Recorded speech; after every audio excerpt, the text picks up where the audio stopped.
Hello, my name is Dave Gunter and welcome. Today on the Cyber 101 series, we're going to talk a little bit about fit for purpose, and particularly what that means from a cyber context. So first, let's talk about the term fit for purpose. Talk about what does that entail? Fit for purpose is basically a quality assurance program for design principles. You can say it a lot of different ways, but there are some great examples of that. One of the examples is the SUBSAFE program by the U.S. Navy. It was established back in the 60s. It was the program they put together for the construction of nuclear submarines. It has all the aspects from a design standpoint. It has design, it has materials, it has fabrication, it has testing. And there are steps in each of these processes, checks and counter checks, to make sure that the submarine is fit for purpose. It's built to a specific operational window and it delivers what it was designed to do.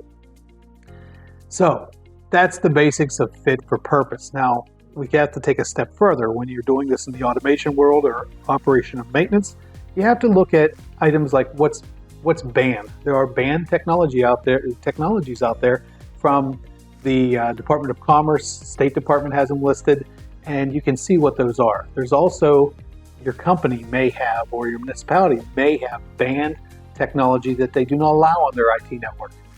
You also want to stay away from anything that's obsolete or anything that's within 5 years of the window of obsolescence. That can be a challenge because you really got to dig in deep. But when we look at fit for purpose from a cyber standpoint, it goes a little deeper. It goes to the point of when you do fit for purpose, you look at form, fit, function, you look at the safety aspect of it, you look at a host of topics. Now you're being asked to look at it from a cyber perspective. That perspective is interesting because you also look at budget. When you look at budget, let's be honest, you want to leverage that new technology when you can. You leverage it and you find out, hey, there is a lower cost widget to do what I want it to do. Fantastic. Let's say that widget is a PC that is an HMI, human machine interface. It's a PLC, it's a soft control engine. It has I/O attached to it, and it has the operations runtime, and it has the engineering application to download to that soft control engine. So there you have it, all in one box. The processor, the viewer, the application to engineer it, and the I/O. Connect it up and go. It seems like a very cost-effective approach on the surface. However, you have to take a step back and think about cyber. What does that do from a cyber standpoint? From a cyber standpoint, it gives you one piece of equipment, a common attack surface that you can do many things. You can spoof the operator with the HMI. You can control with the HMI. You can actually download to the PLC, the soft control engine. You can interrupt I/O tables and change variables. There's a lot of things you can do by just compromising one machine. So typically we don't see these a lot in the space. However, they are creeping in there. They do have a place, but you also have to look at your consequence of compromise.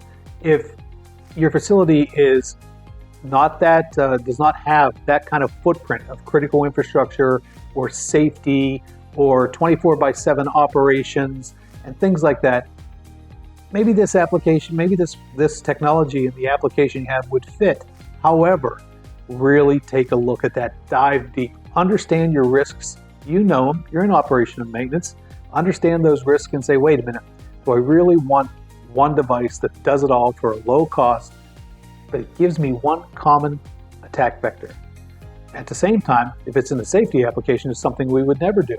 You really don't want all that stuff in one for a safety instrumented system. It just doesn't happen. They're fault tolerant, high availability. That's not a device you would use in those types of applications.